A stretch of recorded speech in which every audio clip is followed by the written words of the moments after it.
ibi bigarasha mwumva bivuga Kayumba nigeze kumva rimwe avuga ngo afande biriya bintu byaratubabaje avuga ngo yatabaye afande ngo nkana. Kayumba turaziranye twese ku rugamba hano araba officers batandukanye udushyize hano katuvuga. Kayumba no kugira utya ngo arebe n'ahaduye hari ubwo byamugoraga kumureba gusa byonyine ngo akanura amaso ubwo abumva icyo mvuga muracyumva. Ariko nigeze kumva avuga ngo yatabaye afande ngo nkana. Kweli Kayumba utabara umuntu kwa bahegereye, utabara umuntu kwa afite bataliyoni, utabara umuntu utagira icyo ugira. Niyayoboye bataliyoni, niyayoboye company, no munsi yaho niyayoboye paratuni. Ariko icyo ushaka kuvuga ni iki? Reka nkonganire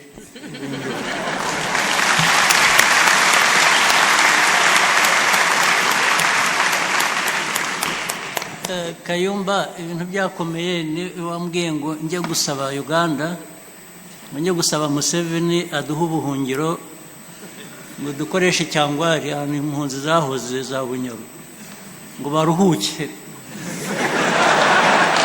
babone kugaruka ku rugamba. Sinzi niba byibukaga ibintu bikomeye bimeze nabi niba uvuze ngo mbasabire Uganda abantu bose basubire bajye kuruhuka. Afande agize neza cyane kuri uru rugamba rw'abacengezi. Afande yaraduhamagaye brigade commanders aratubaza ikibazo cy'abacengezi kana akantu gashangiye kubabwira ariko mutazatugaya twese imbere ya Afande ngira ngo n'abatero commanders bagomba kuba bari bahari. Aratubaza ikibazo cy'abacengezi baciye ibintu, baciye imihanda, bakoze iki? Ikibazo ni iki? Ndetse mu bambere bavuze ndimo ikintu twabwiye Afande cyo yadukorera kugira ngo dutsinde abacengezi. Taramuga Afande, abacengezi bafite ikintu cyitwa amafirimbi n'induru biteye ubwoba. Afande aratureba tiki urumva aho kumusaba ibikoresho twavuze ko atugurira amafirimbi, induru zo sinzi ukuntu twajya kuzivuza. Aratureba abwira Kayumba icyo gihe rero muhaye inshingano zo kuyobora operation za Ruhengeri. Urumva twazanye nawe nk'utuyoboye ni wagumye no kutugayidinga tubwira ibyo turi bubwira Afande, ariko twebwe ibyo twakubwiraga Afande niko twabyumvikanaga nawe niko yabyumvaga. Nawe yumvaga ari amafirimbi ni induru. None Afande arangije namangira ngo yabereye no muri Kanjepe. Afande ajya mu ofisi ye azana impapuro zitanditseho ikintu. Buri brigade command urupapuro n'ikaramu. Andika usinye wowe runaka aduyi niyongera guca umuhanda mu area of operation yawe urajya ku firing squad. Dufata impapuro. Jewe Lieutenant Colonel Fred Bingiro, Brigade Commander 402. Aduyi niyongera kuko aduyi yaramaze kugira ku kirenge hano. Afande aduyi niyongera kurasa area yanjye nje ku firing squad. Noneho umuntu witwa General Munyakazi arabireba ati vraiment ati twiyandikire twisingire. Noneho mu gihe akiraho Afande yari ari mu ka office ngira ngo iwe asohotse tubwira akubise ku rugi tubwira Munyakazi tutafande arafata arandika arasinya arangira avuga ati ndapfuye mwene Rukera ati umukono n'uwanjye na sinyatire ni yanjye. Kayumba yanga gusinya.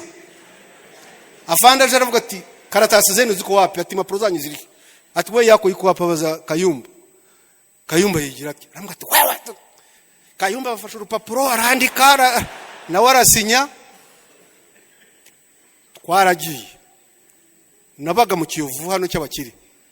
Umugore aho naciye ni yahamenye ndagenda njya Shyorongi mu misozi hagati. Batano komanda wari uhari ubu ni Major General witwa Nkubito mwohereza Minazi. Noneho nabandi twese uhera uwo munsi aduyi nabwo yongeye guca umuhanda. Kubera gusinya gusa aduyi nabwo yongeye guca umuhanda nabwo yabyongeye. Turangije Afande arongera aratubaza aduyi amaze kutubana mwinshi dukora iki? Turi cyo dukora. tuti indege dushaka indege turazibura. Hatubaza atari ko nitwamaze imyaka 4 mu ishyamba tudahembwa, tuti ubu ni dushobora kongera tukigomwa tukamara ikindi gihe tudahembwa tukigurira helicopters.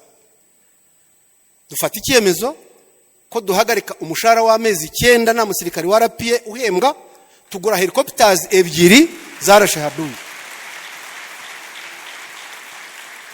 Hari abatajya bamenya rero aya maduyi yose yirirwa atuka fanda tukandi, ibyo byose barabizi ariko barabyirengagiza.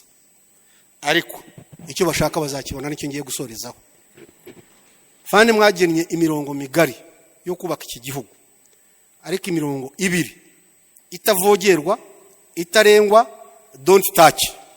2 mwagennye umurongo w'umutekano w'iki gihugu, aho ngaho nawe ujye uharenga.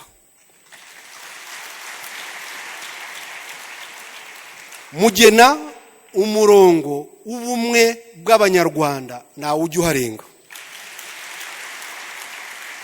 Afande turabashimira kubw'imirongo migari, ariko iyo 2 itavogerwa, niyo mpamvu buri gihe mu mbwirwaruhame zawe nujye usoza ibyo 2 utabivuze. Ndasaba urubyiruko n'abakuru muri aho, iyi mirongo nubwo bafite imyaka ingana iki, tujye tugenda tuyiryameho.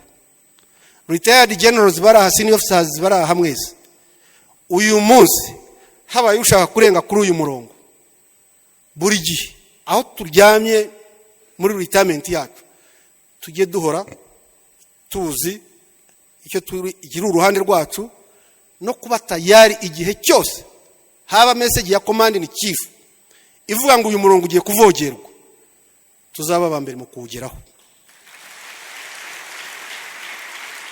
Ibigarasha intera hamwe nabo bafatanyije mu bihugu duturanye bamenye ko iyi mirongo itavogerwa, bamenye ko iyi mirongo tutayitererwaho ubwoba, bamenye ko iyi mirongo ari ubuzima bwacu. Murakoze afande.